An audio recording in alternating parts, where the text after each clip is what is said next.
Hello ಎಲ್ಲರಿಗೂ. ಇವತ್ತು ಹೆಸರು ಕಾಳು ಸಾಂಬಾರು ಮಾಡೋದು ಹೇಗಂತ ನೋಡೋಣ ಬನ್ನಿ. ಇದಕ್ಕೆ ಬೇಕಾಗಿರೋ ಪದಾರ್ಥ ತೊಗರಿಬೇಳೆ, ಹೆಸರು ಕಾಳು, ಟೊಮ್ಯಾಟೊ ಮತ್ತು ನಾನು ಅರ್ಧ ನವಿಲು ಕೋಲನ್ನು ಕೂಡ ಸೇರಿಸ್ಕೊಂಡಿದ್ದೀನಿ. ಇಲ್ಲಿ ಹೆಚ್ಚಿಟ್ಕೊಂಡಿರೋ ಈರುಳ್ಳಿ, ಕರಿಬೇವು ಮತ್ತು ಬೆಳ್ಳುಳ್ಳಿ, ಸ್ವಲ್ಪ ಎಣ್ಣೆ. ಈಗ ಕುಕ್ಕರ್ಗೆ ತೊಗರಿಬೇಳೆ, ಹೆಸರು ಕಾಳು, ಟೊಮ್ಯಾಟೊ ಮತ್ತು ನಿಮಗೆ ಬೇಕಾಗಿರೋ ತರಕಾರಿ ಕೂಡ ಸೇರಿಸ್ಕೊಂಡು ಒಂದು 3 ವಿಷಲ್ ಕೂಗಿಸ್ಕೊಳ್ಳಿ.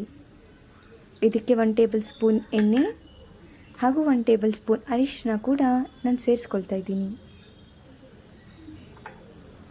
ನಾನು ಬಿಸಿ ನೀರನ್ನೇ ಬಳಸ್ತೀನಿ, ಅಡಿಗೆ ಬೇಗ ಆಗುತ್ತನ್ನೋ ಕಾರಣಕ್ಕಷ್ಟೇ.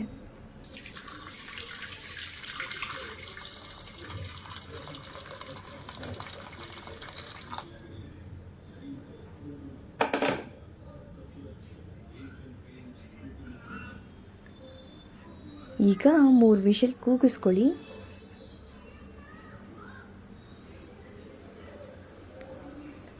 ವಿಷಲ್ ಆದ ನಂತರ ಮಿಶ್ರಣ ನಿಮಗೆ ಹೀಗೆ ಕಾಣಿಸುತ್ತೆ ಸ್ನೇಹಿತರೆ. ಕಾಳು ತುಂಬ ಬೆಂದಿರಬಾರ್ದು ಕೂಡ. ಈಗ ಇನ್ನೊಂದು ಪಾತ್ರೆಗೆ ಸ್ವಲ್ಪ ಎಣ್ಣೆ ಹಾಕ್ಕೊಂಡು ಅದನ್ನು ಕಾಯೋಕೆ ಬಿಡಿ. ಅದಕ್ಕೆ 1 ಟೇಬಲ್ ಸ್ಪೂನ್ ಜೀರಿಗೆ ಹಾಗೂ ಜಜ್ಜಿಟ್ಕೊಂಡಿರುವಂತಹ ಬೆಳ್ಳುಳ್ಳಿನ ಕೂಡ ಸೇರಿಸ್ಕೊಳ್ಳಿ.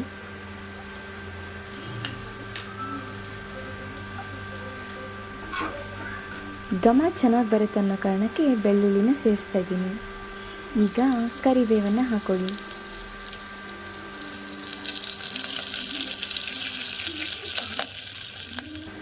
ಹೆಚ್ಚಿಟ್ಕೊಂಡಿರುವಂತಹ ಈರುಳ್ಳಿನ ಕೂಡ ಸೇರಿಸ್ಕೊಳ್ಳಿ ಸ್ನೇಹಿತರೆ.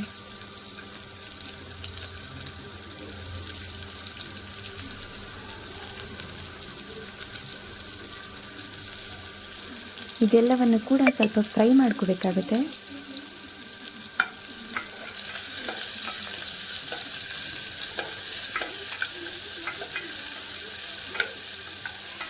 ಇದಕ್ಕೂ 1 ಟೇಬಲ್ ಸ್ಪೂನಷ್ಟು ಅರಿಶಿನ ಪುಡಿಯನ್ನು ಕೂಡ ಸೇರಿಸ್ಕೊಳ್ತೀನಿ ನಾನು.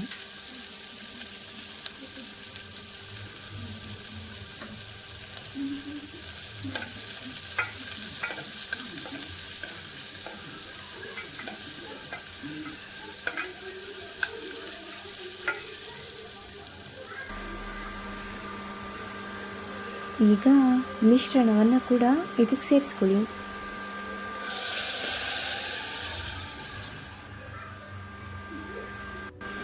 ನಿಮಗೆ ಗಟ್ಟಿಯಾಗಿ ಸಾಂಬಾರು ಬರಬೇಕಂದ್ರೆ ತುಂಬ ನೀರನ್ನು ಸೇರಿಸ್ಕೋಬೇಡಿ ಸ್ನೇಹಿತರೆ.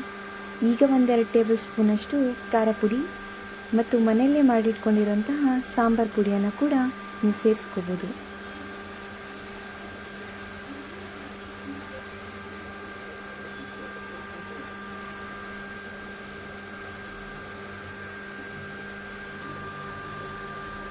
ಈಗ ರುಚಿಗೆ ತಕ್ಕಷ್ಟು ಉಪ್ಪನ್ನು ಕೂಡ ಅದಕ್ಕೆ ಸೇರಿಸ್ಕೊಳ್ಳಿ.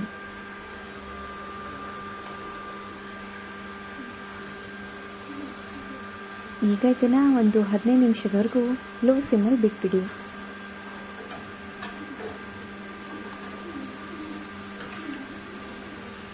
ಇದು ಚಪಾತಿ ಮತ್ತು ರೈಸ್ ಜೊತೆ ತುಂಬ ಚೆನ್ನಾಗಿ ಟೇಸ್ಟ್ ಕೊಡುತ್ತೆ. ನೀವು ಕೂಡ ಟ್ರೈ ಮಾಡಿ ನೋಡಿ. Simple and easy recipe. ಮತ್ತೆ ಸಿಗೋಣ. ಬಾಯ್ ಬಾಯ್.